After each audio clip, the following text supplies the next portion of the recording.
Thank you, Nina and Ricky. Good evening, everyone. I'm Alma Angeles for NET25 World News. On tonight's headlines. Tragedy strikes the nation's capital as an American Airlines regional jet carrying 64 people collides with a U.S. Army Black Hawk helicopter over the Potomac River near Reagan National Airport. Multiple casualties are feared in this developing story. In diplomatic news, Philippine President Ferdinand Marcos Jr. announces plans to meet with U.S. President Donald Trump. Immigration policy tops their agenda as decisions from Washington could affect countless Filipino families across America. And finally tonight, a transformation at the Louvre Museum in Paris, where the world's most famous smile is getting a new look after centuries of drawing millions to see her mysterious expression. The Mona Lisa's viewing experience is about to change dramatically. And the news starts now.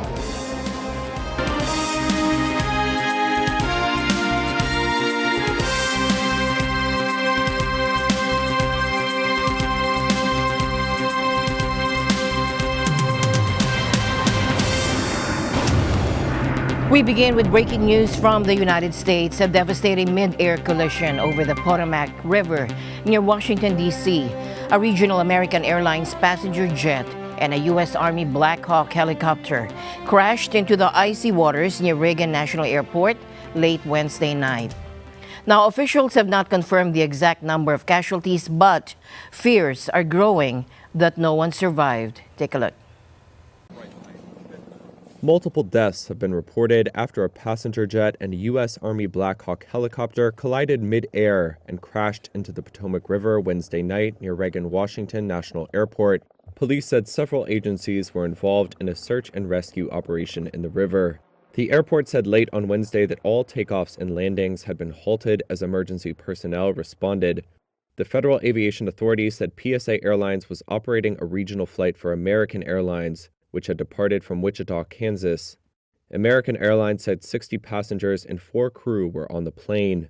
A U.S. official said 3 soldiers were aboard the helicopter. All we can confirm tonight is the number of people on each aircraft, 64 people on the American Airlines plane and 3 people on the military helicopter. And we can't provide any more information about recovery efforts. The focus now is rescuing people, and that's what all of our personnel are focused on. It's an active operation that's going to last many hours as we continue to work through recovery efforts and rescue operations. This will be ongoing for quite a while. Our thoughts and prayers are with the families and our communities, and we appreciate all DC's support to our agency and our federal partners. There were no confirmed reports of survivors, and CBS News said at least 18 bodies had been pulled from the water. Officials said they were still in rescue mode. Reuters White House reporter Trevor Honeycutt was at the airport. As I'm here, I'm seeing relatives trickle in little by little through the night with no answers about what has happened to their relatives. They are just looking for information, and for the most part, they are not finding it here at the area where they are all being staged with other friends and family members who are looking for their loved ones. In a post on social media, U.S. President Donald Trump asked why the crash wasn't averted. He called it a, quote, bad situation that looks like it should have been prevented. The recovery or salvage operation is as stressful as you can get. Nighttime, freezing cold water. The only positive is that you've got lots of assets around you. It's not as though it's a remote location, and but certainly the recovery is a very testing situation for those first responders. My analysis is that the CRJ 700, the American Airlines flight, was complying with air traffic control directions to land at Reagan National Airport on the Potomac River. The Black Hawk helicopter, US Army, had taken off in close proximity, and it had made 6 course changes as it climbed in altitude before it impacted the CRJ at about 350 feet off the Potomac River. What that tells me is that this was a training flight of the helicopter. It apparently did not have its ADSB tracking system turned on. This is the signal that's sent out to air traffic control to track aircraft. And it also is a vital component of another system called TCAS, which is Traffic Collision Avoidance System, fitted to all commercial aircraft and military aircraft, which alerts them to other aircraft on a collision course, but the ADSB must be turned on. It's quite possible that this training flight of this Black Hawk helicopter was a covert style training mission of going black, if you like, and not having any electronic tracking turned on, and a tragic error of doing this around an airport, an active airport. I mean, if they're going to do that sort of training, it should be done well away from an active airport, like Reagan National. President Trump, in my view, is right when it comes to the helicopter crew. I think we will find it was their fault. But if they were not, as we are told, broadcasting their ADSB signal, then air traffic control wouldn't pick them up either. Now, yes, it was a clear night, but it's very, very difficult to see a relatively small helicopter at night time. And don't forget, they're flying at a low altitude, a couple of 100 feet, for most of that prior to the impact. And there are so many lights all around. You're in this airport is in the middle of Washington, D.C. It's not in a black, out in a remote area where a single light would be very visible. There's lights everywhere. And having flown many times in the cockpit of aircraft, at night time, it is exceedingly difficult to pick up another aircraft at night. And in fact, even during the day, it's difficult to pick up another aircraft visually, which is why that TCAS system is so critically important to aviation today. I mean, if we didn't have TCAS today, with the dramatically increased traffic, we'd be having collisions every second or third day. New Defense Secretary Pete Hegseth said the Pentagon was launching an immediate inquiry into the circumstances of the crash. First and most importantly, I'd like to express our deep sorrow about these events. This is a difficult day for all of us at American Airlines, and our efforts now are focused entirely on the needs of our passengers, crew members, partners, first responders, along with their families and loved ones. We're cooperating fully with the National Transportation Safety Board in its investigation and will continue to provide all the information we can. Our cooperation is without pause, and we want to learn everything we can about today's events. We understand and appreciate that people are eager for information. Please know that we'll continue to share accurate and timely information as soon as we can. But anything we must report must be accurate. We owe that to everyone involved. President Ferdinand Marcos Jr. says he's planning a meeting with U.S. President Donald Trump to discuss key issues, including immigration, something he believes could impact millions of Filipinos in the U.S. We will see how we can influence policy making in terms of immigration, Marcos told reporters, though he didn't specify when the meeting would take place. The president also weighed in on tensions in the South China Sea and the presence of the U.S. military's Typhoon missile system in the Philippines. China has been vocal in its opposition, demanding its removal.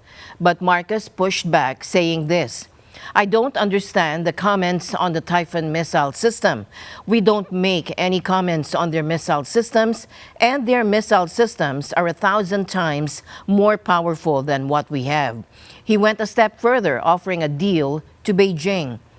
Let's make a deal with China. Stop claiming our territory, stop harassing our fishermen, and let them have a living. Stop ramming our boats, stop water cannoning our people, stop firing lasers at us, and stop your aggressive and coercive behavior, and I'll return the Typhoon missiles. Now, no word yet on how China will respond to that challenge. Another group of Israeli hostages is back home after being released by Palestinian militants in exchange for 110 Palestinian prisoners. One of them, Israeli soldier Agam Berger, was seen in uniform walking through a narrow alley in Jabalia, surrounded by rubble before being handed over to the Red Cross.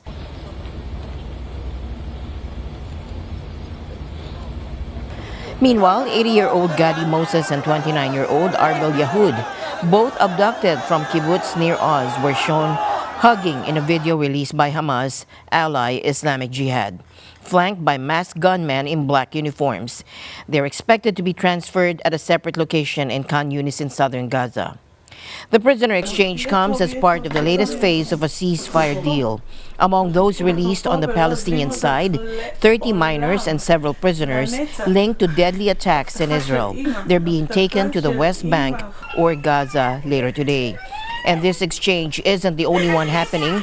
5 Thai nationals taken during the Hamas-led attack in October 2023 are also said to be freed under a separate deal.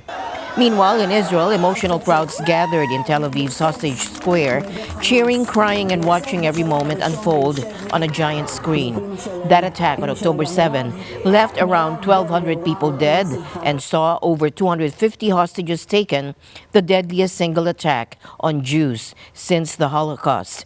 Israel's military response has since devastated Gaza, with over 47,000 Palestinians killed, entire neighborhoods destroyed, and basic necessities running short. The latest numbers show 89 hostages are still held in Gaza, with around 30 declared dead. The world's largest religious gathering became a scene of terror. At the Mahakumbh Mela in Prayagraj, a sea of humanity surged against barricades, trapping devotees desperate for a dip. As the crowd tightened, panic set in, people fainted, cries for help echoed through the throng, and then the stampede. It was so overcrowded, and we were crammed in a place, and everyone started saying, "Save us." It was so crammed that we thought we would die. My daughter shouted, "Mother, save me!" But I could not save her because I was stuck in the crowd, and she got crushed and died. At least 30 people were confirmed dead, but sources at the mortuary told reporters the toll was likely much higher, closer to 50. A Reuters witness counted at least 39 bodies inside the morgue, though police claimed some were unrelated deaths. Some witnesses spoke of a huge push that caused devotees to fall on each other, while others said closure of routes to the water brought the dense crowd to a standstill and caused people to collapse due to suffocation. And tragedy in South Sudan. A plane carrying oil workers has crashed, killing all 20 people on board. The small aircraft was taking off from an oil-filled airport in Unity State, bound for the capital Juba, when it went down.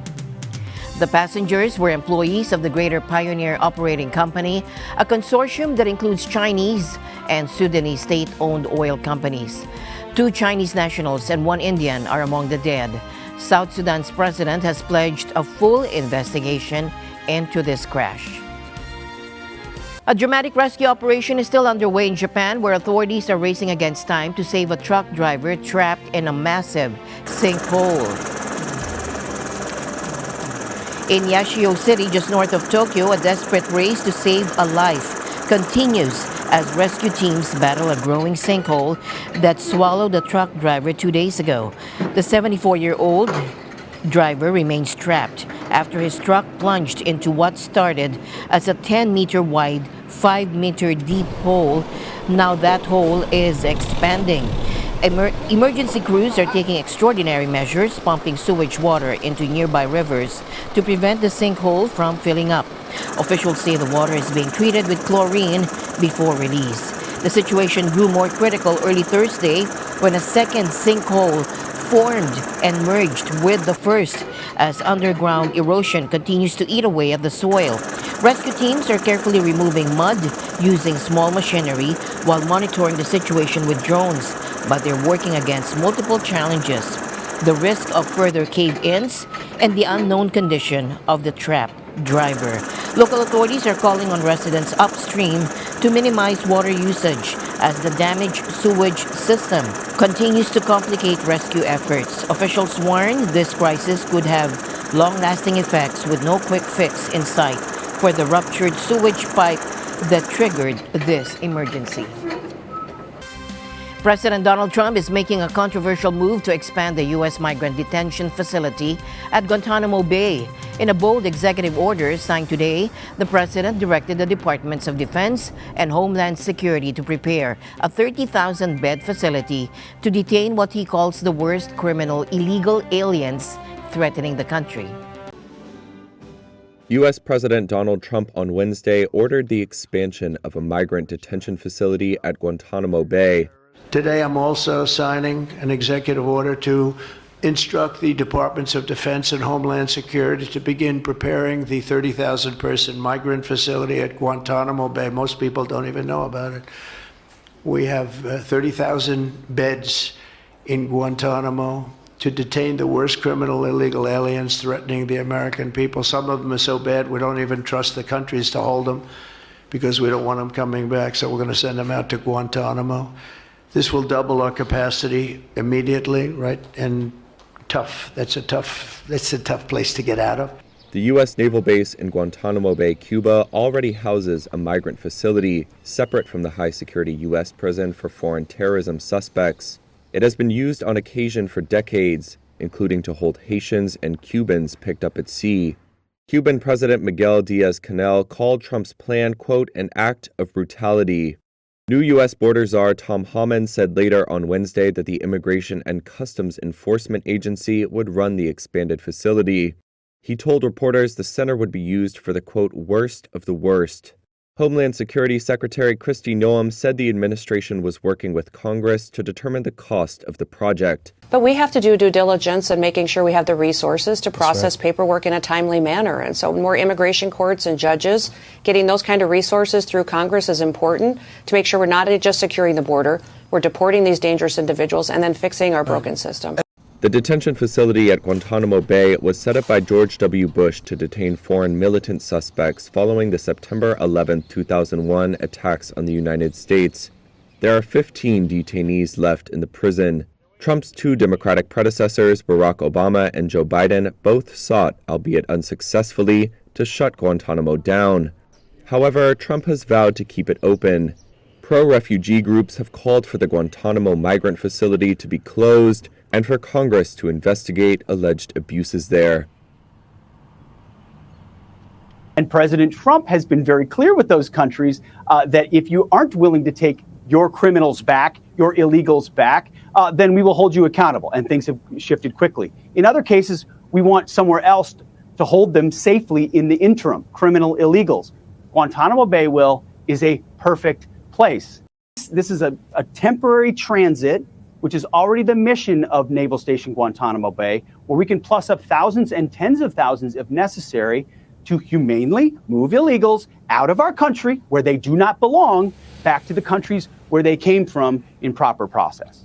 So you're going to be using it as a way station, in essence, where criminal illegal immigrants are not yet accepted by their home country. Do I have that correctly? And if that's the case, describe for me the kind of illegal immigrant that will be sent to Guantanamo.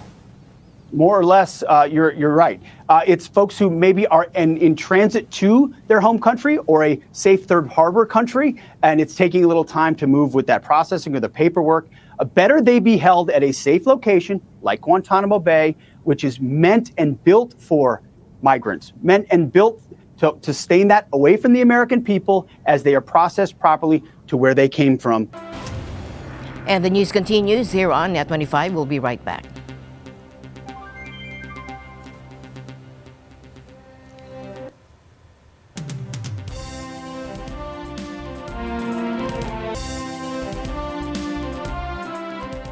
As military tensions rise in the Arctic, there's a new challenge facing world powers: making drones work in extreme cold. On an icy night in Greenland, a drone flies over a frozen landscape. But in such cold temperatures, its battery will likely only last a few minutes, rendering it useless. As the Arctic region increasingly comes into the geopolitical spotlight, governments are scrambling to find solutions. And the industry is working at pace to develop the technology to endure such glacial conditions.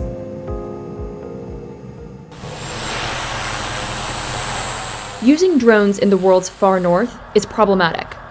Only the largest, long-range models have enough power for the anti-icing systems planes use. Cold, fog, rain, or snow can cause a malfunction or a crash in smaller models.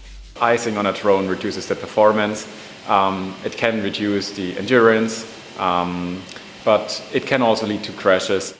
This is where aerospace aerodynamics engineer Joachim Wallisch comes in. In a wind tunnel in Finland, he's testing ways to help these vulnerable drones operate in freezing temperatures. So we hope to learn how to best design an ice protection system for a wing so that it can work on multiple different designs, that it uses as little energy as possible to remove the ice completely from the wing. Many of the cheaper models can be bought on the open market, but the Ukraine conflict has revealed their limitations in winter. Large, long-range drones that operate like airplanes can cost more than $200 million each.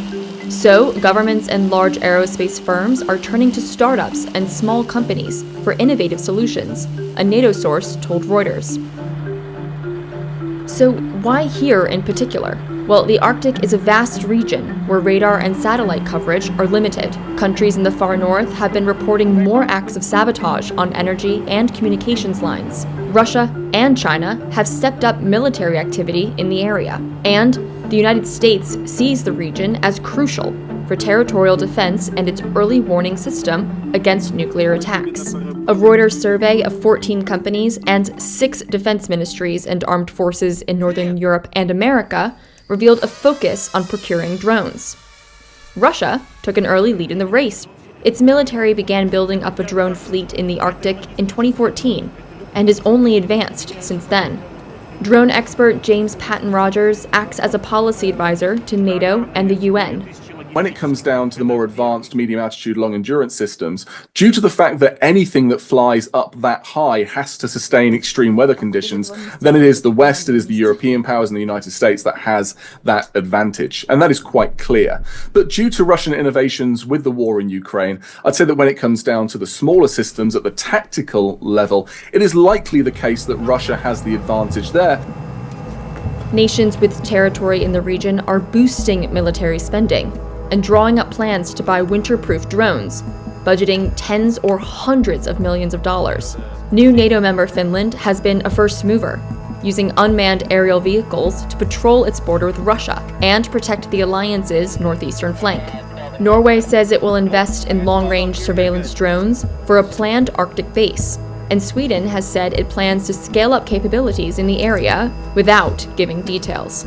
Drones are currently being used to have a persistent overwatch above key areas of strategic interest for European allied and Arctic Western powers. These are unarmed drones, let's be very clear, that can not only survey over towards the Arctic and that ever-increasing importance of the Northern Sea Route, which is being utilized by both Russia and China for global trade in and out of the Arctic regions, but they're also strategically placing them so that these drones can also keep a watchful eye to Russia more towards Europe, more towards the Baltic and out towards Ukraine.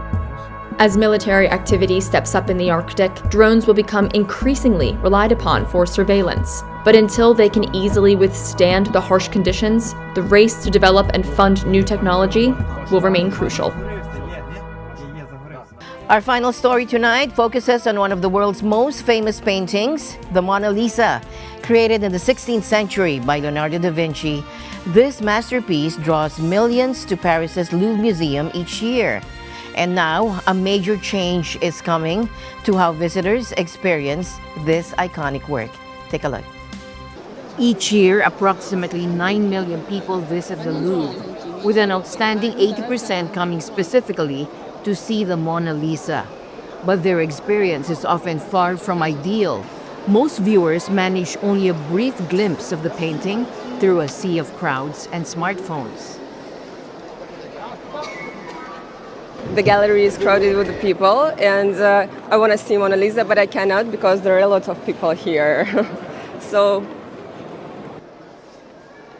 nearly 1 million visitors stream through the Louvre annually, with the vast majority seeking out one particular masterpiece, Leonardo da Vinci's portrait of Lisa Gennardini del Giocondo, better known as the Mona Lisa. This 16th century painting has survived various threats over the centuries, from vandals to thieves. But today it faces a modern challenge, the endless wave of selfie-seeking visitors. So in my first time, there was nothing, so I can go in front of the painting. And next time, the glass thing came up, and now it's like, yeah, I don't know what happened. It's like protecting Mona Lisa is one of the important things, but also like to visit. I mean, the purpose for a visit is also to watch Mona Lisa, so it would be great if we can see a little bit more closer.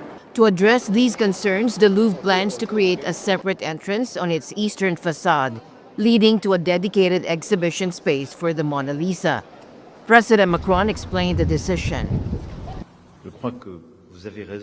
I think you are right, Madam President. The creation of these new rooms in the Louvre's Cour Carrée should allow us to display the Mona Lisa in a particular space, independently accessible compared to the rest of the museum, and with its own ticket to access, but also conditions that will allow for a visit in a different and more peaceful state and display. Presentation and explanation conditions that correspond with what the Mona Lisa deserves.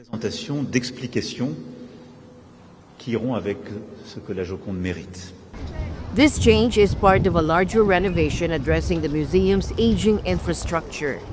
While the new entrance, scheduled for completion by 2031, will be funded by the museum, other renovations will be supported by increased ticket prices starting next year. Macron aims to increase annual visitors to 12 million.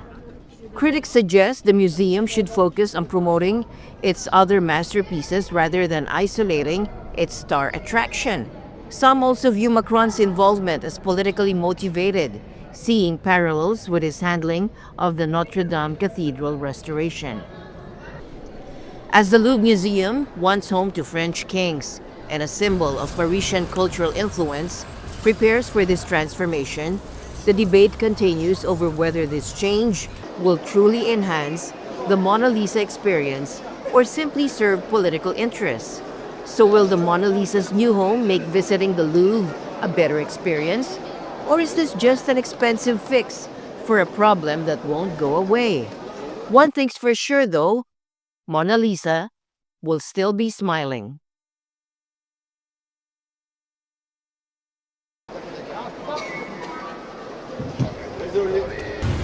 And with that, we end tonight's broadcast. For everyone here on NET25, I'm Alma Angeles. Thanks for joining us. Good night.